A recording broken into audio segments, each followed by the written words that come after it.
नमस्कार मित्रांनो, माझे नाव राजेश आहे। मी सध्या FY मध्ये शिकत आहे। ही कथा पाठीमागच्या वर्षीची आहे, जेव्हा मी नुकतीच 12वी पास झालो होतो आणि उन्हाळ्याच्या सुट्ट्या एन्जॉय करायला मुंबईला माझ्या चुलतीकडे गेलो होतो। माझी चुलती मुंबईला चेंबूरमध्ये राहत होती। मी जेव्हा मुंबईला गेलो होतो तेव्हा माझी चुलत बहीण जिला मी मालुताई म्हणायचो, ती काही दिवसासाठी माहेरी आलेली होती। तिचे लग्न काही वर्षांपूर्वीच झाले होते। ती 24 वर्षाची होती। मालुताई माझ्यापेक्षा 5 वर्षांनी मोठी होती। ती दिसायला खूपच सुंदर होती।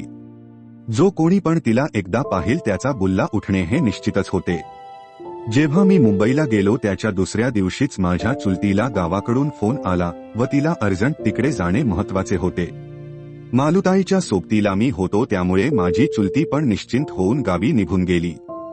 आता घरी फक्त मी आणि मालुताईच उरलो होतो। त्या दिवशी दिवसभर आम्ही दोघेच घरी असल्याने संध्याकाळपर्यंत मी खूप बोर झालो। म्हणून मी मालुताईला विचारले, आपण पिक्चरला जायचे का? तिने पण लगेच होकार दिला। मग आम्ही आवरून थिएटरला गेलो तर तेथे मर्डर पिक्चर लागला होता। आम्ही तो पिक्चर बघितला तर त्यात खूपच मादक सीन होते। पिक्चर बघून झाल्यावर आम्ही घरी आलो। रात्रीचे जेवण केले, तोपर्यंत खूप उशीर झाला होता। तुम्हाला तर माहीतच आहे, मुंबईतली घरे खूप छोटी छोटी असतात। माझी चुलती पण तेथे एकच रूम असलेल्या घरात राहत होती। तेथे एका अंथरुणानंतर थोडीशीच जागा शिल्लक राहत होती। आता आम्हाला झोपायचे होते, म्हणून मी माझी लुंगी घेतली आणि मालुताईच्या समोरच आपले कपडे बदलू लागलो। मी माझा शर्ट काढला आणि पॅन्ट पण काढली।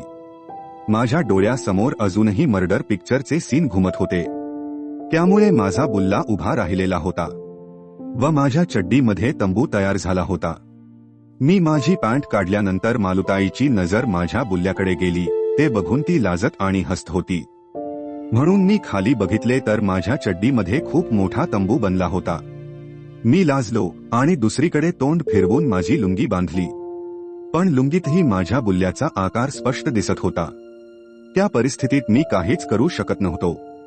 नंतर मग मी पण विचार केला, जर मालुताईच बघून हसत आहे आणि तिलाच जर लाज वाटत नसेल तर मग मी तरी कशाला लाजू।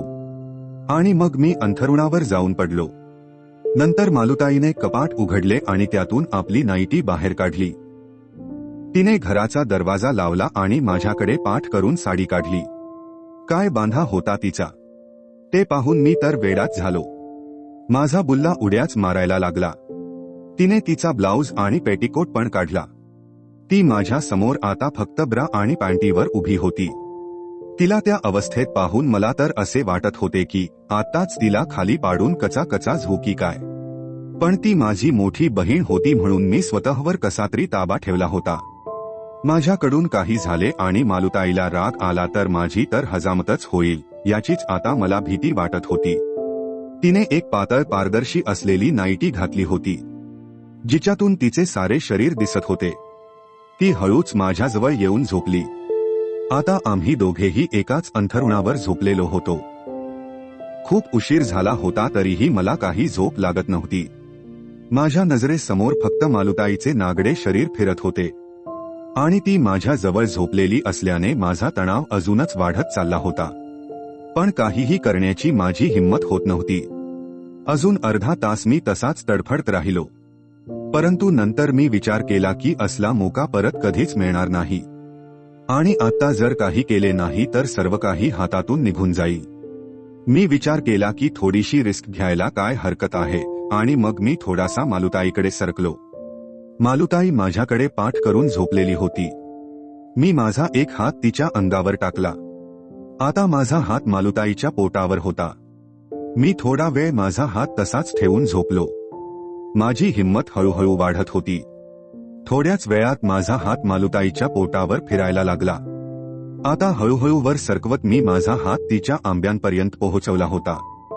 तिचे आंबे माझ्या हाताला खूपच मोठमोठे आणि नरम लागत होते। मी तिचे आंबे हळूहळू दाबायला चालू केले। ती मला काहीच म्हणत नव्हती व कुठलीही प्रतिक्रिया देत नव्हती, त्यामुळे माझी हिंमत खूपच वाढत गेली। मग मी अजून थोडा पुढे सरकलो आणि माझा बुल्ला तिच्या गांडीवर दाबू लागलो। तेवढ्यात मालुताईने आपली कूस बदलली आणि तिचे तोंड माझ्याकडे झाले. माझी तर घाबरून गांडच फाटली. पण ती झोपेचे नाटक करत माझ्याकडे सरकली व माझा बुल्ला तिच्या पुचीवर रुतायला लागला आणि तिचे ते गोल गोल आंबे माझ्या छातीवर दबायला लागले. आता मला समजले होते की ती झोपेचे फक्त नाटक करत आहे. खरे तर तिला पण झुून घेण्याची तेवढीच इच्छा आहे जेवढी मला. आता माझा जोश खूप वाढला होता आणि मी पूर्ण गरम झालो होतो. मी तिला माझ्याकडे ओढले तर ती माझ्यापासून थोडी दूर झाली. माझी पुन्हा फाटली आणि मी गुपचूप तसाच पडून राहिलो. थोड्याच वेळात मला माझ्या बुल्ल्यावर तिचा हात जाणवला. ती खूप प्रेमाने माझ्या बुल्ल्याला वरूनच कुरवाळत होती. मी खूप खुश झालो. थोड्याच वेळात तिने माझी लुंगी आणि माझी चड्डी माझ्यापासून वेगळी केली. मालुताईच्या हाताचा स्पर्श माझ्या बुल्ल्याला होताच तो एखाद्या चवताळलेल्या नागासारखा उभा राहिला आणि तिच्या हाताला झटके द्यायला लागला. मालुताई हळूच माझ्या कानात म्हणाली, राजेश, तुझा बुल्ला तर खूपच दांडगा आहे. तुझ्या जिजूचा तुझ्यापेक्षा अर्धा पण नाहीये. हे ऐकून मी जोशात आलो आणि मी मालुताईची नाईटी एका झटक्यात काढून फेकली. काही सेकंदातच मालुताई पूर्णपणे नागडी झाली. मग मी तिच्यावरून आलो आणि तिच्यावर चुंबनांचा वर्षाव सुरू केला. मी तिच्या संपूर्ण शरीरावर चुंबन घेत होतो आणि ती अत्यंत मादक आवाज काढत होती. मी चुंबन घेत घेत तिच्या पुचीवर येऊन पोहोचलो आणि माझे ओठ मी तिच्या पुचीवर ठेवले. तिच्या तोंडून एक गोड मादक आवाज बाहेर पडला. मग मी आपली जीभ तिच्या पुचीत घालायला सुरुवात केली व मालुताई पण कंबर उचलून मला प्रतिसाद द्यायला लागली. माझा बुल्ला लोखंडासारखा कडक आणि गरम झाला होता. तो नेहमीपेक्षा जास्त जाड आणि लांब दिसत होता. मी उठलो आणि तिच्या छातीवर बसलो व माझा बुल्ला तिच्या तोंडात कोंबला. ती पण त्याला मजेने चाटायला लागली. मला असे वाटत होते की मी स्वर्गात आहे. थोड्या वेळात मी माझा बुल्ला तोंडातून काढून तिच्या दोन्ही आंब्यांमध्ये घालून मागे पुढे करायला लागलो. वा, कायच आंबे होते तिचे. मी तर पूर्णच चक्रावलो होतो. मी पूर्ण आनंद घेत होतो. तेवढ्यात मालुताई मला म्हणाली, राजेश, बस झाले, आता मला राहवत नाहीये. तुझा बुल्ला माझ्या पुचीत घाल एकदाचा. तसा मलाही आता दम निघत नव्हता. म्हणून मी तिच्या दोन्ही पायाच्या मध्ये आलो आणि माझा बुल्ला हातात घेऊन तिच्या पुचीच्या भोकावर ठेवला आणि एक जोरदार धक्का दिला. तसा माझा अर्धा बुल्ला मालुताईच्या पुचीत घुसला. पुन्हा मालुताईच्या तोंडून एक मादक आवाज बाहेर पडला. मी मालुताईला विचारले, मालुताई, तू तर म्हणाली होतीस की जिजूचा बुल्ला माझ्यापेक्षा खूप छोटा आहे. तर मग तुझी पुची एवढी ढिली कशी? एकाच झटक्यात माझा अर्धा बुल्ला तुझ्या पुचीत घुसला आहे. यावर ती गालातल्या गालात हसली आणि म्हणाली, अरे माझ्या राजा, तुझ्या जिजूचा बुल्ला छोटा तर आहे, पण माझ्या या पुचीने आतापर्यंत खूप बुल्ल्यांचे पाणी चाखले आहे. मग मी पुन्हा एक जोरदार धक्का देत माझा पूर्ण बुल्ला मालुताईच्या पुचीत घातला आणि अगदी निर्दयीपणे तिला झवायला चालू केले. मालुताईची पुची अनुभवी तर होती, पण माझा बुल्ला पण काही कमी नव्हता. माझ्या जोरदार झवाझवीने मालुताईला कण्हायला भाग पाडले होते. थोड्याच वेळात तिच्या कण्हण्याचे रूपांतर मादक आवाजांमध्ये झाले आणि ती गांड उचलून माझ्या प्रत्येक धक्क्यांचा सामना करत मज्जा घ्यायला लागली. ती म्हणत होती, राजेश, अजून जोरात कर. आज फाडून टाक माझी पुची. अजून खोल घाल. खूप मज्जा येत आहे. तिचे हे बोलणे ऐकून माझाही जोश वाढत होता आणि माझा वेग वाढत चालला होता.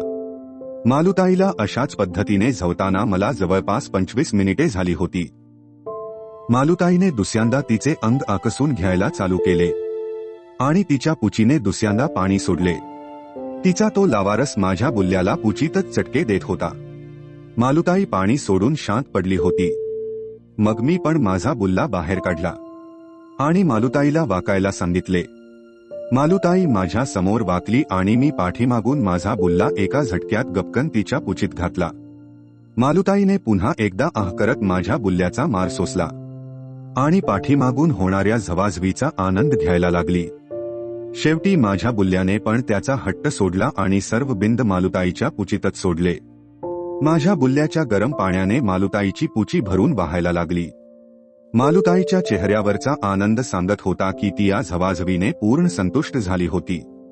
मालुताई मला म्हणाली, राजेश, निश्चितच माझ्या या पुचीने खूप बुल्ले खाल्ले आहेत, पण तुझ्यासारखा दमदार बुल्ला मी आज पहिल्यांदाच अनुभवला आहे.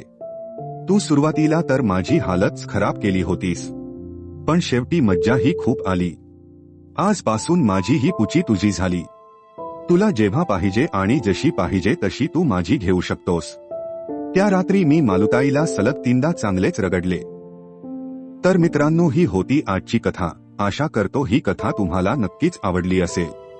तर मग वाट कसली पाहताय? कथेला लगेच लाईक करून आपले चॅनल सबस्क्राईब करा आणि बेल आयकॉन पण दाबा, जेणेकरून पुढे येणाऱ्या नवनवीन कथांचे अपडेट्स तुम्हाला नियमित मिळत राहतील.